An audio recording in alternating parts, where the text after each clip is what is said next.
Hey everyone, Tim with Collect Jurassic here. I'm here with a Jurassic World toy unboxing from Mattel's Jurassic World Epic Attack line. This is a Walmart exclusive line here in the US, but a couple of these figures have been really hard to track down here in the US. So I actually had to import a couple of these, so I'm really excited to show them off because I don't think everyone has seen them yet. Of course, we also have this Chomp back Baryonyx, which is available at Walmart now, but Herrarasaurs here and Pyroraptor are quite hard to find. Had to get these, I think, from Greece. So they made quite a journey here. Huge thanks to my buddy Jurassic Toys for sending these to me. But yeah, let's go ahead and take a look at these, get them out of the box, do some comparisons to some previous figures, because there is some interesting things to note, especially with these two small ones in reference to how they compare to other figures before them. So without further ado, let's go ahead and jump right in. We'll start with the biggest and best here, the Chomp back Baryonyx here. You can see in this packaging, we have a really cool different theming of that like Chaos Theory, Epic Evolution kind of packaging with this big cool Jurassic logo with the Jurassic World kind of isolated. But I love the background here. It's sort of like a red fiery jungle back there. You can see there's like some water. I just appreciate that this exclusive collection kind of has its own distinct packaging that feels different, you know, than everything else that's, you know, at other stores, but also feels like a continuation of what Walmart has done with Epic Attack. And they had Epic Damage, they've had Battle Damage, they've got a couple different names for this line, but the Epic Attack line is you know, it's this year's, and I like that it builds on that. Hey, you can see the Epic Attack logo right there. Again, this play feature, this whole idea, electric battle damage, that's all exclusive to these toys at Walmart. So here on the back you can see a demo of how that works with Baryonyx. You can also see the two other figures in this wave, which we have on the table, of course. And yeah, I mean, this thing looks really nice in this open window box. Lets you do all the stuff you need to do to it. We're going to go ahead and get it out of the box. I do actually have one already open here, so I'll go ahead and just replace that with the open figure so we can take a look at it. But here it is. You can see it's a large, tall figure. I'll do a comparison here to the regular size Baryonyx here in a second. But you can see, you know, it's got, as far as articulation goes, it's got a tail that articulates really nicely, perhaps on the smaller side. It's got arms that move back and forth as well as outwards. So pretty standard joint placement for a Mattel Dino. You also have legs that move independently, so you can do some running, you can do some crouching down, crouch way up, all that good stuff. And then the neck and head, that's all going to be tied to that action feature, which I will demo here in short order. But that's basically the articulation. As far as paint, this thing does not have a lot of paint on it, but it does use it pretty sparingly, if not, you know, practically. You have this very, you know, cast plastic light color with the darker paint on top. Doesn't go all the way to the tail, which always looks a little silly, but I don't think it needed a lot more paint. I mean, I guess I don't know what I would add in terms of the two basic colors. You do have a little bit more of that metallic like frocking here on the face, which is very much like the Jurassic World design of Baryonyx. The figures, since they first came out with them in 2018, have had some of that silver frocking. So this one is kind of, I'm guessing, meant to be like the Baryonyx in the movie, or Baryonyx in Camp Cretaceous. I think his name's Chaos, who kind of has this look. So yeah, you could call it that version of Baryonyx, I suppose. But yeah, action features wise is where this thing really shines. You have two different buttons here. One of them is just going to do a roar and a light. I think it's this one. So you can see it has a couple different noises. And then the light, the little LED, actually does a couple different things too. I don't know if you can tell, but it pulses, it flickers. It does a couple different things. It doesn't just turn on and off. It actually kind of reacts to the sound. So yeah, a couple different noises you can do there. Otherwise, the wound looks more or less invisible unless it's lit up. And then the other button is actually what activates the action feature. So when I press this button in, you can see he does this really cool side snap. And he also has a little bit of a LED light up right there. So he only bites to his right. His mouth opens and then it snaps shut. And it also does a couple different noises for that too. You can't activate these at the same time. Maybe? No? Yeah. So yeah, you can get them both on at the same time. It almost looks like this one stays on longer. Oh yeah, they kind of interact with one another. That's cool. So you notice I can't get it to do that blinking thing unless it's already doing this. It's kind of neat. Didn't even notice that these actually interact when you do them at the same time. So nice little detail there. And then of course you have the pop out scan code if anybody needs that. There's the scan code. But yeah, pretty straightforward figure. Nice smooth action features. Works really well, and again, relatively posable if you don't count that that head and mouth that aren't posable. But the head is so cool because it does have the new Mattel rubber teeth, so nothing scratches. Nice painted mouth and all that. So the head looks great. I do wish that I could pose it a little bit more, but it is what it is. But yeah, I think what's interesting with this guy is just how big he is.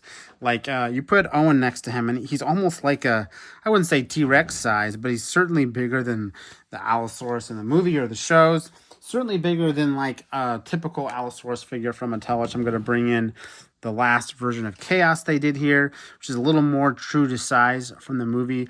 This guy's like a mega adult or something. I'd have to consult Google and see if Baryonyx actually did get this big, but I'm guessing not. You know, you've seen with these Epic Attack figures, if you watch some other reviews on them, you know, they tend to be a little bit bigger than they're supposed to be. I'm guessing to make room for all his electronics, but the scale breaking nature of it is a little weird, a little off-putting for me. I would have loved this figure in this size, or maybe a tad bit bigger, but not quite as large as this one. But yeah, that's the Chomp back Baryonyx for you. Now let's go ahead and dive into these other smaller figures.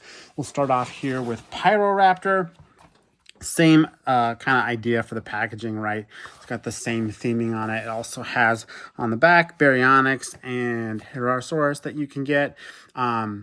And yeah, I forget, this one kind of explains too the more times you press it, the different kind of effects you get. So that's definitely something that's intentional. I just think it's cool that with this one, they interact.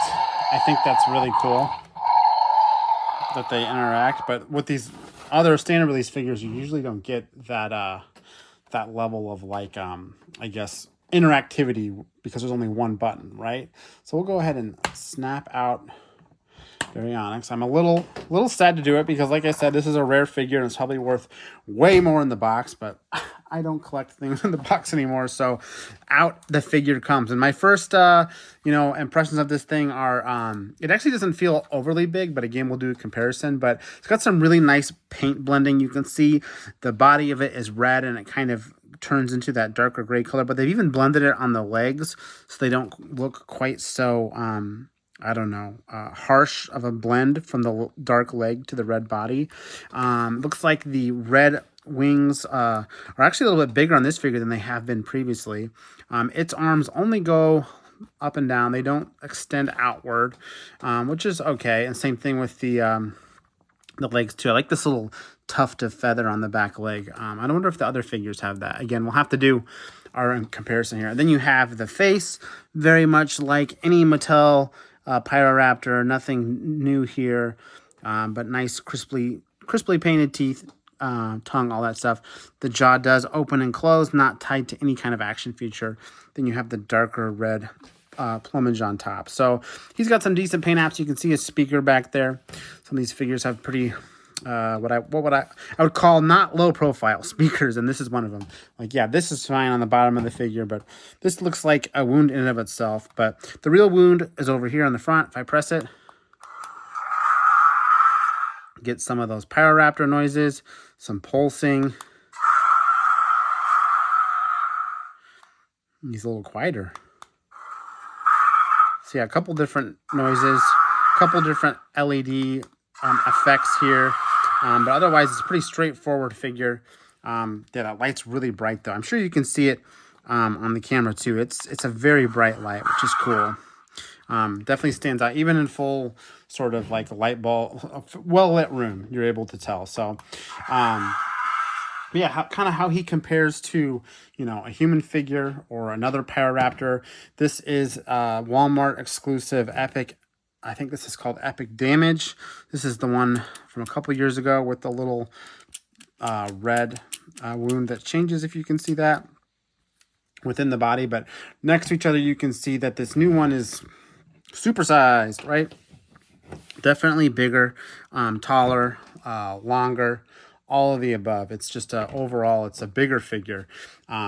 Does it feel too big next to a human? Maybe a little bit. Maybe it feels like a Pyro Utah Raptor or something.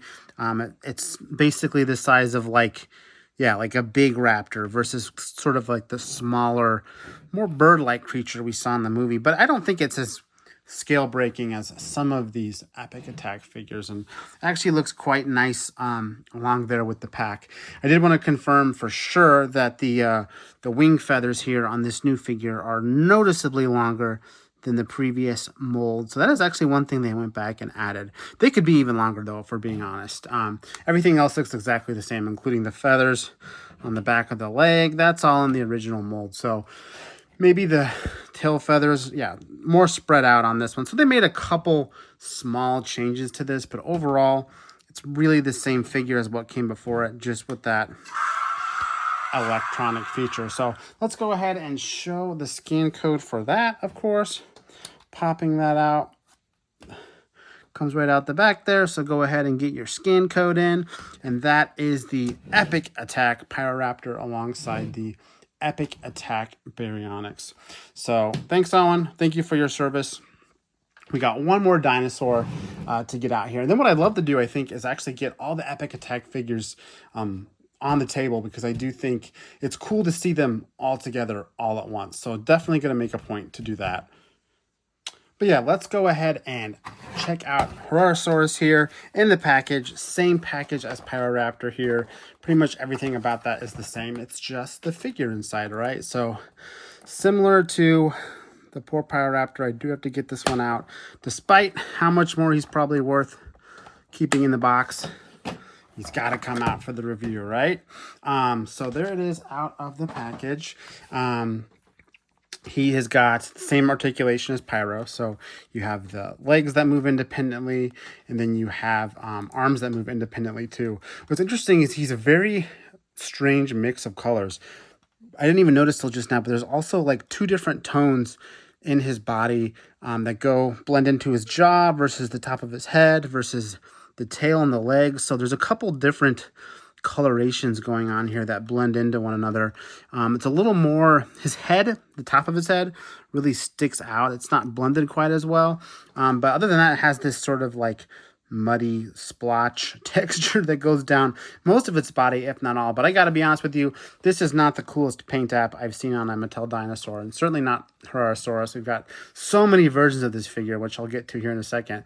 But not my favorite coloration, but it does look, distinct next to everything else in this wave. It's very dark, very, saturated. But yeah, otherwise it's got the nice little painted eyes, mouth that opens, nice little line of teeth in there. And then, of course, it's got the roar, right? I don't know if that's an actual Herrarasaurus roar or something pulled from something else. But got a nice little roar interactive LED there to work on. And then you also have... that's pretty much the sounds and the lights like everything else. But I was noticing the detail here in the hands. I love how it has like different shaped like fingers. It's kind of almost has like a pinky and a thumb. Kind of interesting. I'll have to look and see if the figure I'm about to bring up on the table from before has that too. But yeah, just like the others, pretty simple action feature. Works really well. It actually doesn't look quite as bright as the Pyroraptor one. Which is interesting. I don't know. Maybe I just got one that had a little more paint on it or something. Oh, wait. Do they have the same roar? Am I hearing that right? Let's see here. Here's Pyro. Here's Herrera.